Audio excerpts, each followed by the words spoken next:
السلام علیکم. میں اسد ابراہیم علیہ السلام کی اقامت دین کی جد و جہد کے عنوان سے آپ کی خدمت میں حاضر. گزشتہ ولاگ میں ہم نے ابراہیم علیہ السلام کی آگ سے بچائے جانے کے بعد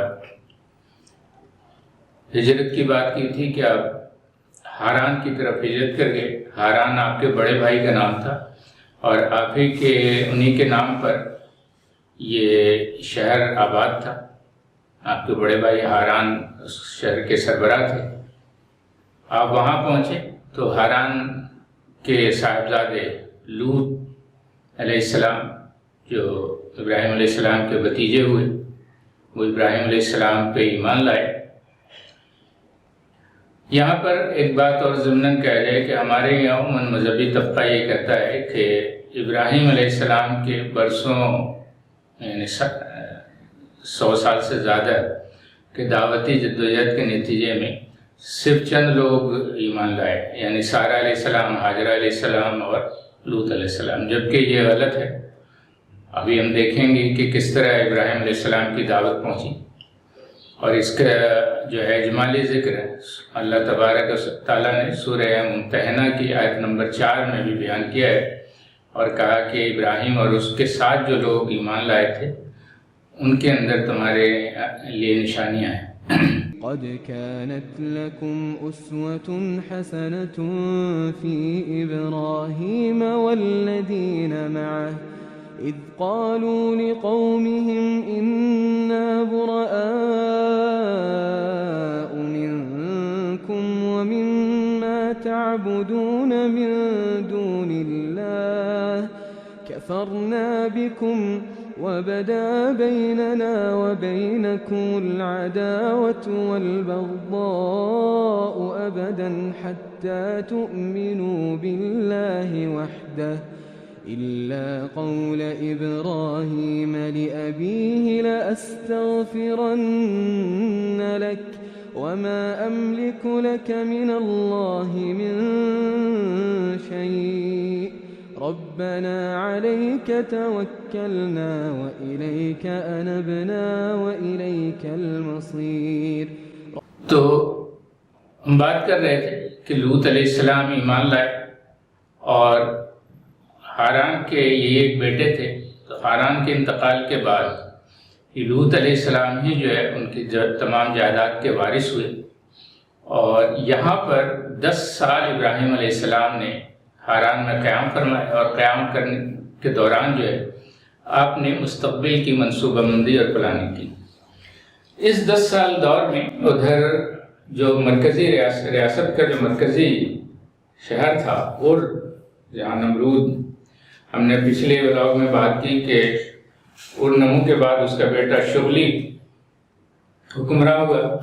لیکن ابراہیم علیہ السلام کے ہجرت کے بعد شغلی بھی مر گیا اور اس کے بعد جو ہے اس 10 سال کے دوران اس کے 3 بیٹے جو ہے وہ بالترتیب جو ہیں ان کا تاریخ میں نام جو ہے وہ رمسن، شوسن اور ابیسن، یہ 3 بیٹے تھے جو بالترتیب حکمراں ہوئے. لیکن شغلے کے انتقال کے مرنے کے بعد ہی جو ہے وہ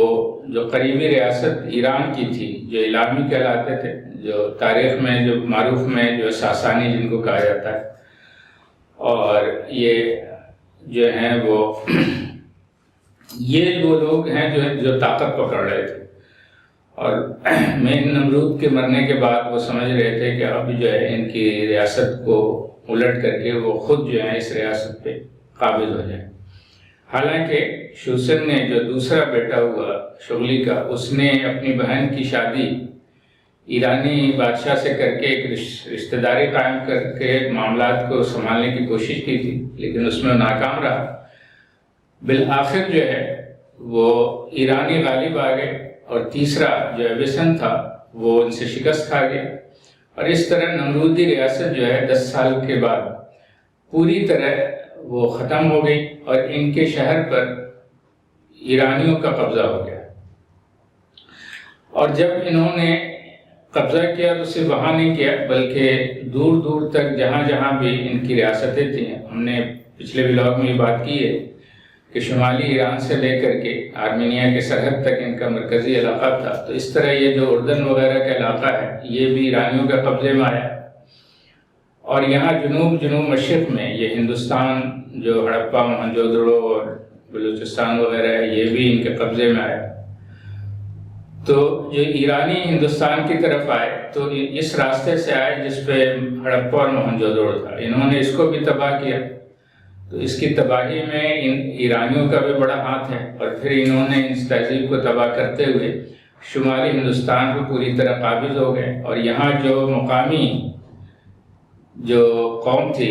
جو سناتن کہلاتی تھی اس پہ قبضہ کر کے ان کی تہذیب کو بدل دیا، ان کی کتابوں کو بدل دیا، اور اپنے مذہب کی آمیزش ان کے اندر کر دی، اور اس آمیزش کے بعد آج یہ ہندو کہلاتے ہیں۔ لیکن یہی وہ ایرانی ہیں جو یہ آرین کہلاتے ہیں۔ تو ہندوستان میں دو سماج ہے، ایک آریہ سماج ہے جو یہ ایرانی ہے،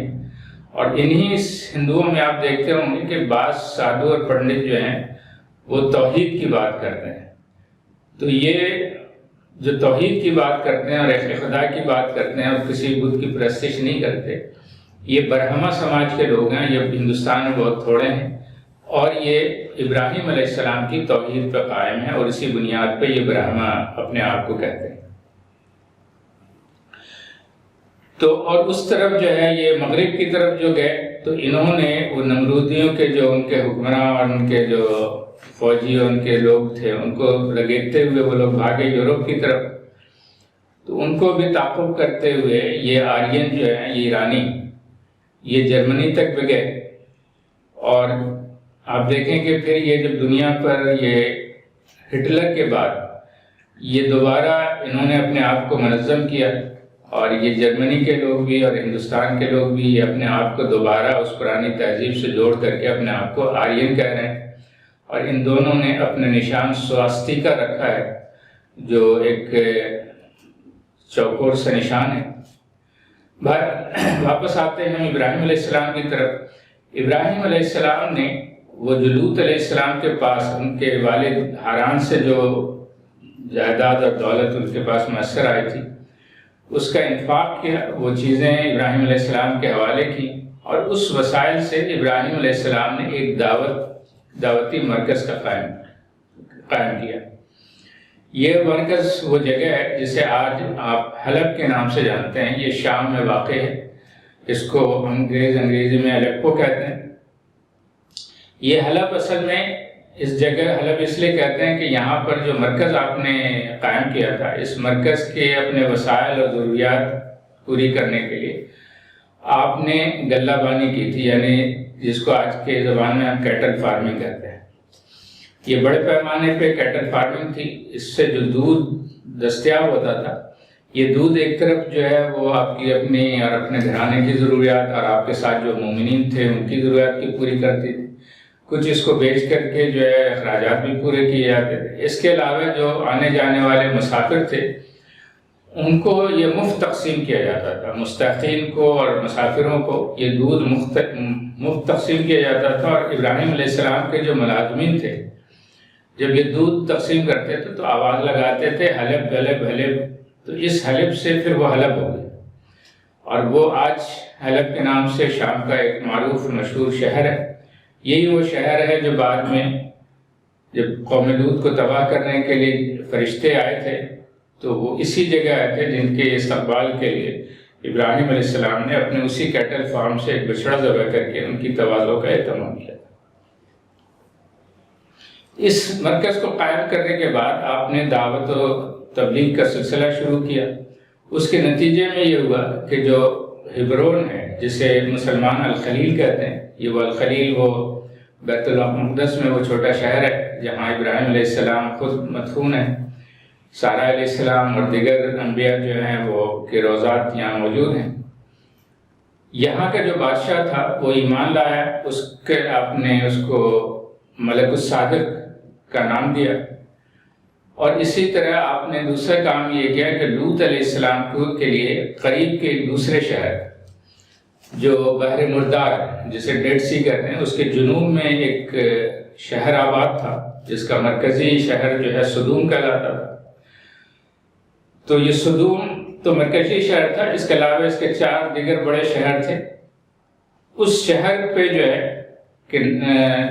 5 شہروں پہ مشتمل ایک قوم تھی، آباد تھی، جس کے اندر بے حیائی موجود تھی، وہ ہمجنس پرستی یعنی گے میرج کی ایک طرح کی بیماری اس وقت تھی، اور اس میں وہ شامل تھے۔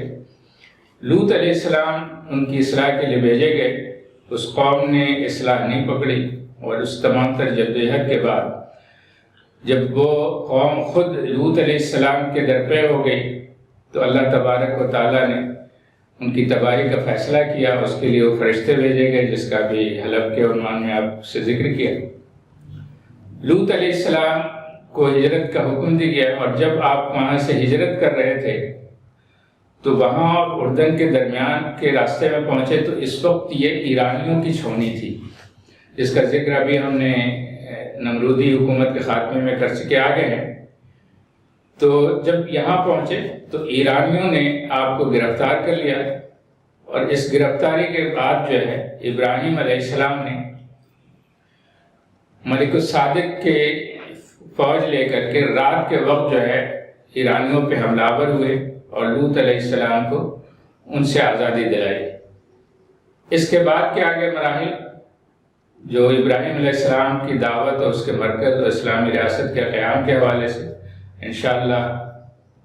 اگلی ولاگ میں بات کریں گے۔ آج یہیں تک رکھتے ہیں۔ والسلام علیکم ورحمۃ اللہ وبرکاتہ۔